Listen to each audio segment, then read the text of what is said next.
السلام علیکم ورحمۃ اللہ وبرکاتہ میرے بھائیوں اور میرے دوستوں. تو آج میں آپ کو بتانا چاہتا ہوں حضرت سلیمان علیہ السلام کے بارے میں. تو حضرت سلیمان علیہ السلام حضرت داؤد علیہ السلام کے وارث ہے، اور حضرت داؤد علیہ السلام ایک اللہ کے نبی ہے اور وہ بھی ایک نبی ہے، وہ ہے حضرت سلیمان علیہ السلام. تو ایک مرتبہ حضرت سلیمان علیہ السلام اللہ تعالیٰ سے دعا مانگتے، اے میرے پیارے اللہ، تو مجھے پورے تیرے مخلوق کا بادشاہ بنا دے، یعنی کہ پورے تیرے مخلوق کا بادشاہ دلا دے. تو اللہ تعالیٰ ان کی دعا کو قبول کر لے گا اور پورے مخلوقوں کا بادشاہ دلائے گا، اور ان کو اتنی بڑی طاقت ہے کہ پورے مخلوقوں کو سنبھالنے کی. تو ایک مرتبہ حضرت سلیمان علیہ السلام اللہ تعالیٰ سے دعا مانگتے، اے میرے پیارے اللہ، تو مجھے تیرے پورے مخلوقوں کو اچھے سے اچھا سنبھالنے کی طاقت اور قوت دے. تو جب حضرت سلیمان علیہ السلام کو اللہ تعالیٰ نے ایک ہنگوٹی جنت سے بھیجتے ہیں تو اس ہنگوٹی میں طاقت رہتی ہے.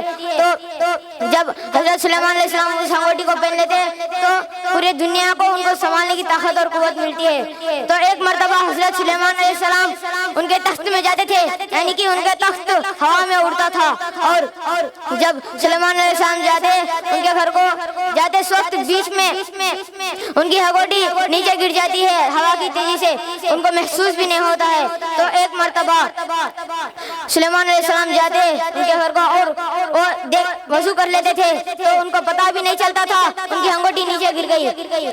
تو ان کو یاد آتا میری ہنگوٹی نیچے گر گئی. جب وضو کر لے کے اللہ تعالیٰ سے دعا مانگتے، اے میرے پیارے اللہ، تو دیا سو ہنگوٹی میرے ہاتھ میں نہیں ہے، کہاں ہے کہ نہیں معلوم، ایک دم بولو.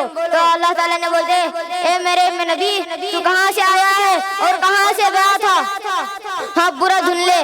تو جب سلیمان علیہ السلام جاتے رہتے ہیں، جب تخت میں بیٹھنے جاتے ہیں تو سلیمان علیہ السلام جب اللہ تعالیٰ کا فرمان ہوتا ہے تمہیں تخت میں مت بیٹھ کر جاؤ، تم پیدل جاؤ. تو جب سلیمان علیہ السلام تخت سے اترتے ہیں اور پیدل جاتے ہیں اور پانی کے بیچ آتے ہیں، جب رکتے ہیں تو مچھلی ایک چمکتی رہتی ہے. اس مچھلی کو دیکھتے ہیں تو ایک طرف سے یہ طرف سے جاتی ہے اور پھر یہ طرف سے آتی ہے، پھر یہ طرف سے جاتی ہے. تو ایسے ہی 3 بار کرتی ہے اس مچھلی نے.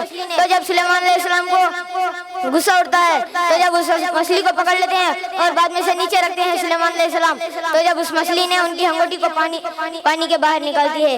تو جب اس مچھلی نے نگلی تھی تو جب سلیمان علیہ السلام پوچھے اس ہنگوٹی تیرے سے کہاں ملی، تو جب اس مچھلی نے بتا دیے مجھے اللہ تعالیٰ نے بولے تھے اس مچھلی کو نگل جا اور نکالنے کا وقت آیا تو نکالنا چاہیے، تو میں نگل گئی اس ہنگوٹی کو، اب نکالنے کا وقت آیا ہے اور میں نکالی.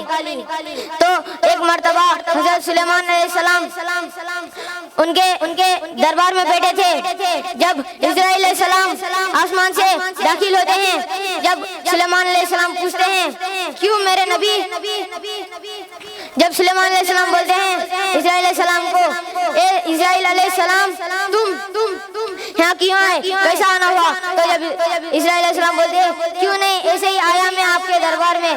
تو جب حضرت سلیمان علیہ السلام کے پاس جاتے ہیں تو ان کے بازو کی ایک آدمی ٹھہرا ہوا تھا، ان کو گھور کر دیکھ رہا تھا اس آدمی نے اسرائیل علیہ السلام کو، اور اسرائیل علیہ السلام بھی اس آدمی کو گھور کے دیکھتے تھے. بعد میں سے تھوڑی دیر کے بعد سلیمان علیہ السلام سے بات چیت کر کے جاتے وقت بھی اس آدمی کو فل ڈر ہوتا ہے، وہ گھور کر دیکھ رہا تھا، یہ بھی گھور کر دیکھ رہے تھے. تو بعد میں سے اس آدمی نے گھور کر نہیں دیکھتا، صرف ایسے ہی دیکھتا چھپ چھپ کے، اور اسرائیل علیہ السلام گھور کے دیکھتے ہیں اس آدمی کو. تو جب اسرائیل علیہ السلام جاتے ہیں تو جب اس آدمی نے پوچھتا یہ کون ہے آپ کو پتا ہے، تو جب سلیمان علیہ السلام بولتے ہیں یہ ملک الموت ہے، یعنی کہ موت کے فرشتے روح قبضہ کر لینے والے، یہ میرے دوست ہیں. تو جب اس آدمی نے بولتا مجھے تمہاری تخت سے بہت دور بھیج ڈالو، یعنی کہ آئی لینڈ میں بھیجو. تو جب اس آدمی کو آئی لینڈ میں بھیجا جاتا ہے ان کے تخت سے، تو اس آئی لینڈ میں ایسے چاروں طرف پانی رہتا ہے اور بیچوں بیچ زمین رہتی ہے. تو وہ ہے اب سری لنکا ہے.